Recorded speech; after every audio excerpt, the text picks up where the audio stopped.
nganti kowe wani ngajar karo Abimanyu kowe sing getun kedurung tembe urine banjur palungguhan iki aku kudu kepiye Kanjeng Rama Werkudara ning endi neng Plongkowati bakal nyekel karo Abimanyu ora iso ngendhoni mesune bapak aja gatel kaca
pangapunten Rama Kyai badhe tindak dhateng pundi sok kuping nampangal dendam marang Plongkowati nyekel Abimanyu sampun dados sumpahe Gatotkaca sinten kemawon ing badhe ngrangket Abimanyu musuhe Gatotkaca abemu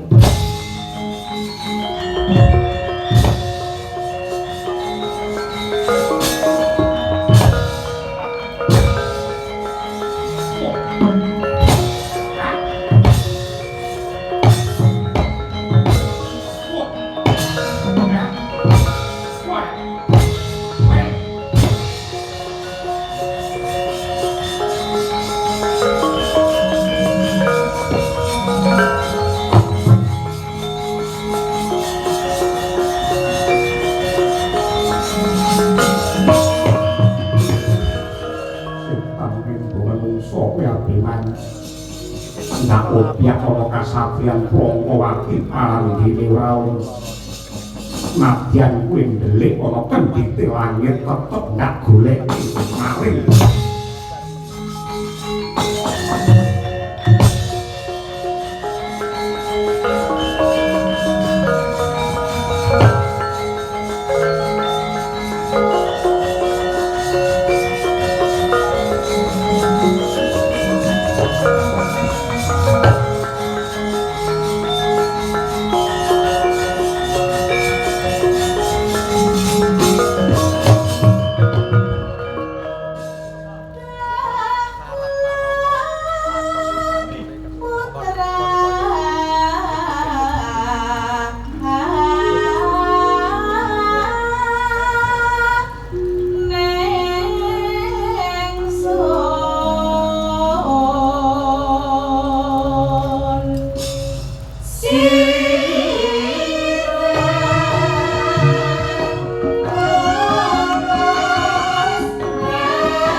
Bagus kawuri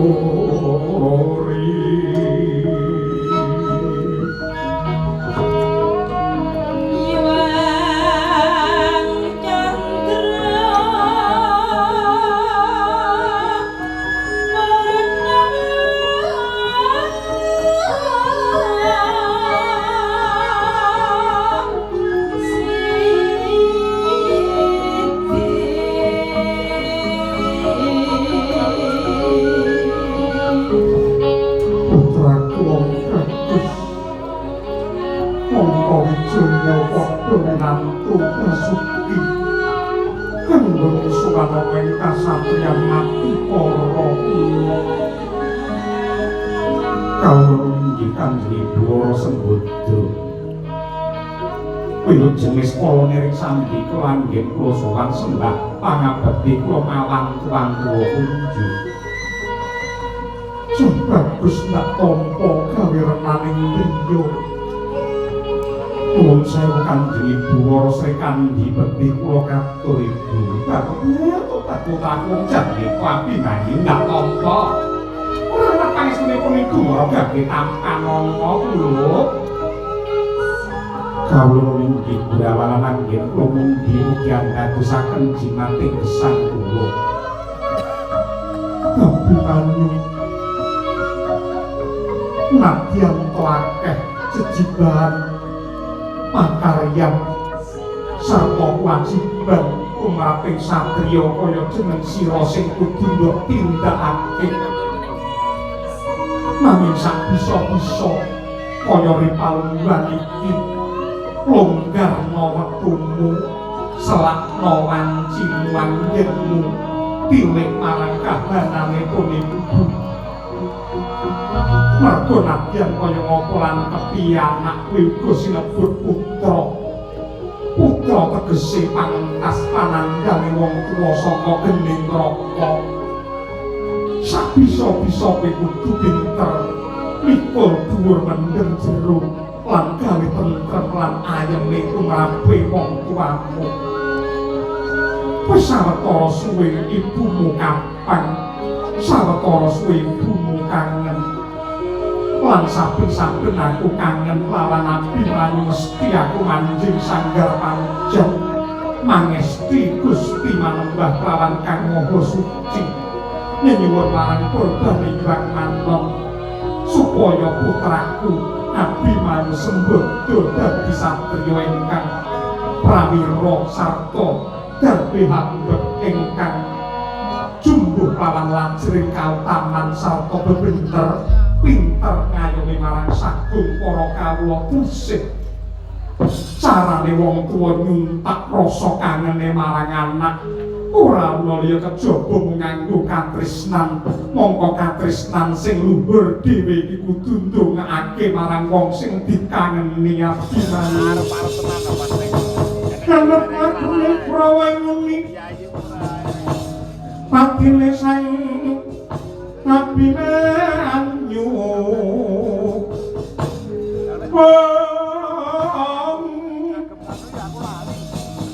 Noing citra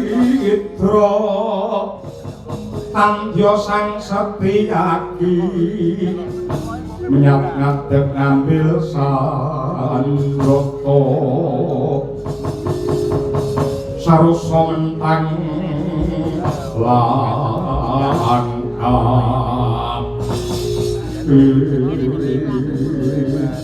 padukan ibu paduka jimat semban kuling marca padha pratendlah sedaya daru paduka tatamku badhe kula gegem kinarya pepakem anggen kula netepi dhateng darmaning sadaya Printen dalu ingkang kula antu-antu yen namung berkah pangestu paduka mugi saged anunusana Kanjeng Ibu aja kesusu bali marang prangka mati ngentenana kundure Rama Warjuna saka Seba ning kraton Ngamarta mengko sira ndak kanthi kembel bujana kelawan Ramamu mindah kaya apa Pangeran Arjuna lamun to pirsa anake lanang suwanane Madukara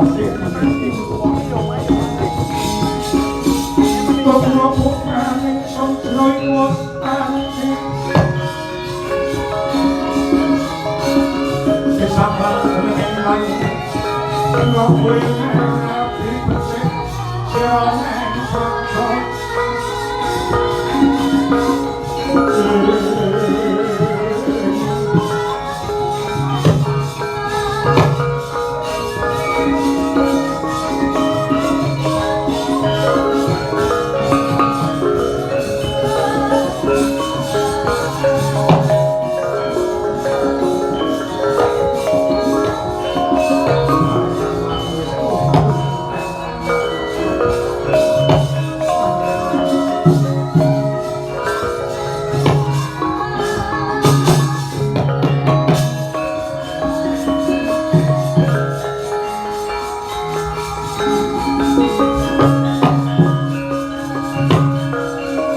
Sawangnya gendrek memanis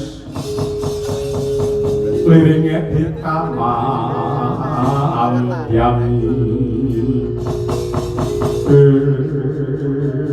pangeran sarawuhmu aku ngaturake basa katur kanjeng pangeran bekti kula katur pangeran Yoyo ibune kula kelawan Cenes us ndak tampa pangestu kumara damke tanpa romo. Ndak pundi muga dadi jimat. Apa dirangan kula kalih dadosaken kasantosan lair batos kula pangeran. Ya Rabi manyu. Pikiramamu wis kondur bekti karo bapakmu sing ngukir jiwa ragamu kula.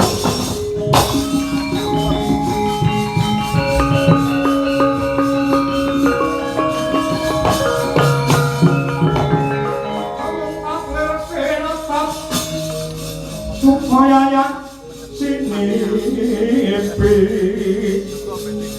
Sata pangawingo-wingo wangis Netra kocak mondar hampir Hidup nyomangolo soko Taupan berapa banang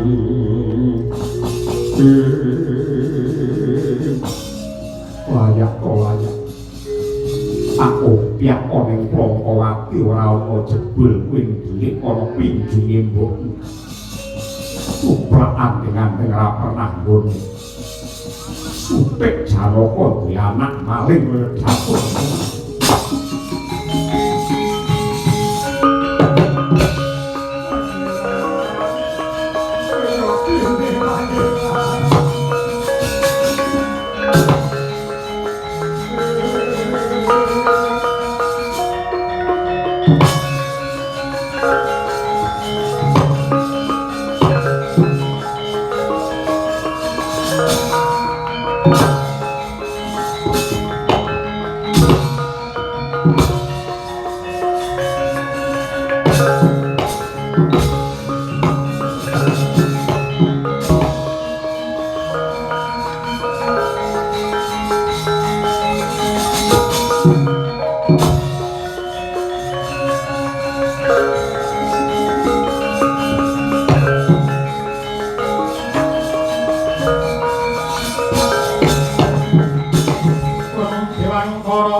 Dinyo ilang memanis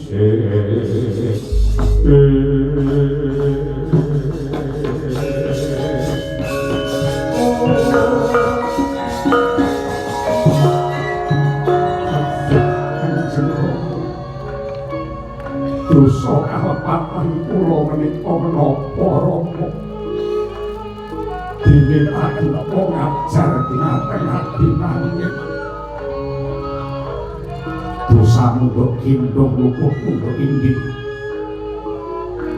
racake para putra-putra Pandhawa tansah ndadekake jiwa prawira jiwa satriya ingkang sepi pamrih pramenggali kapan bapakmu mudan dapurmu dadi malih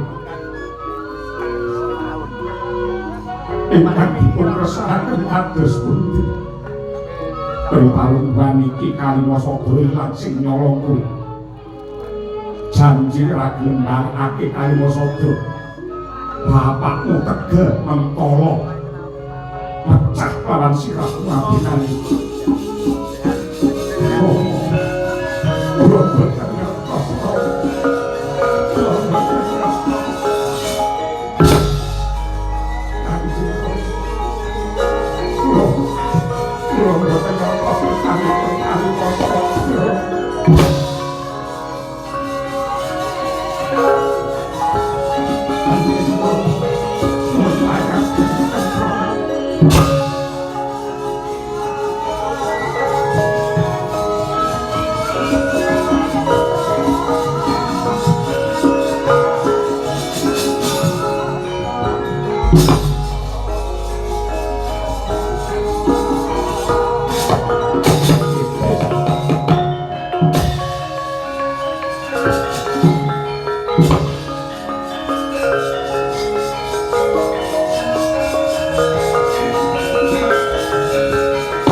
kula mboten rumaos dosa kula mboten rumaos lepah kene menapa dene Kanjeng Rama kula dipun dakwa nyidra Kalimasada pangeran kebangetan iki bocah jujur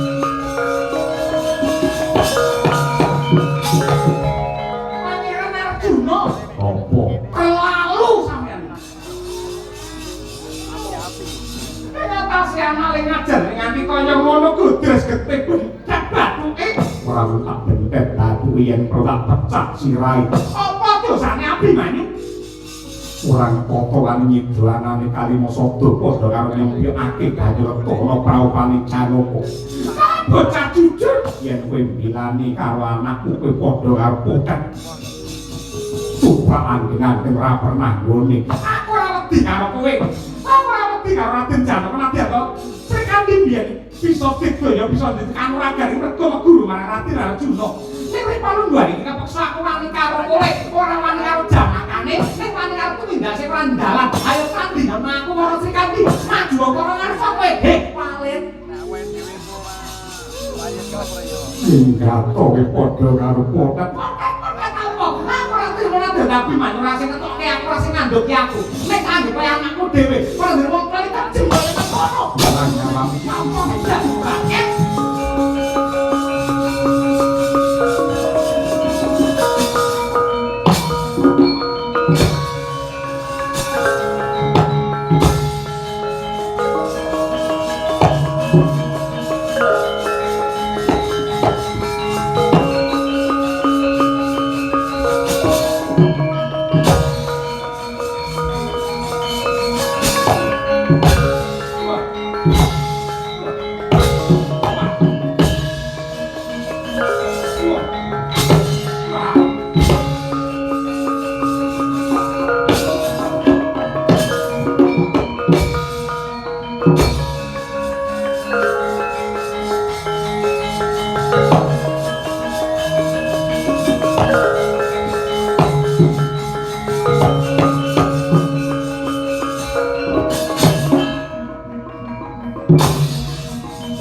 Kira ajine Arjuna lamun kok gelut karo bojone dhewe.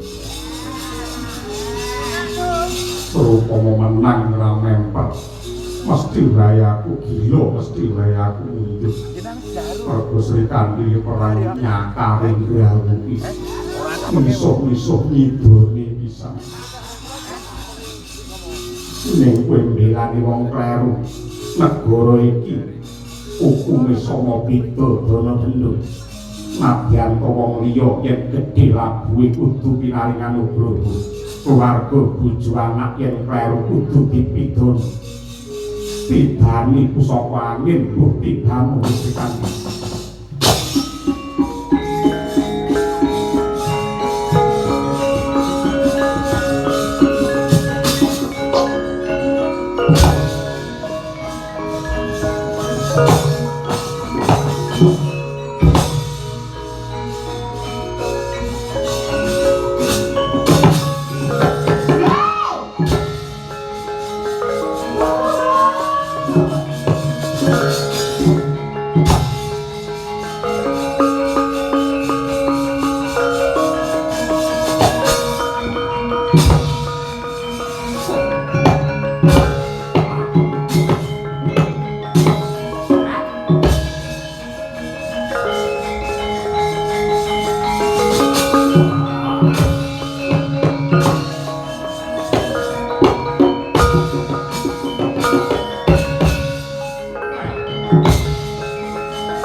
Gebrak ajiku Bandung Bondowoso mbuh tibamu.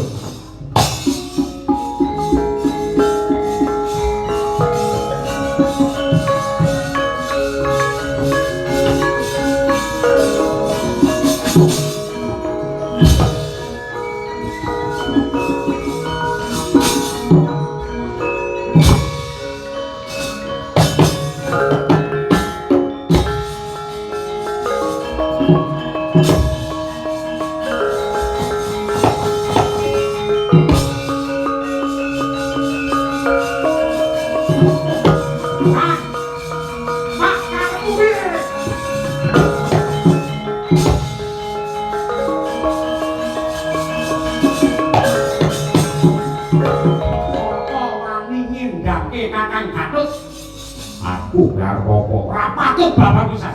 Kayak wong bener bilani malah kejujuran lewat kendane kamu piye? Ora idep kowe belayak padak yak dosamu. Aku kepeksa wani karo kowe. Dadi apa wae maju tukang dasmu dhisik aku.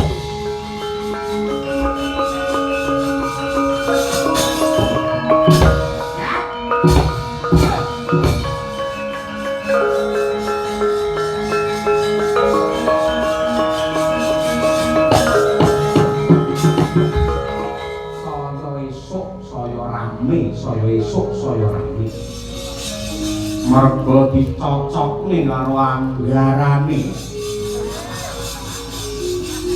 mangkono nggih nyoba ndayuda nggih sak Antasena kelawan Raden Werkudara saya ngetan kang mangkono wae Prabowo goro Jawi Wetan.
mumpung rasane isih Surabaya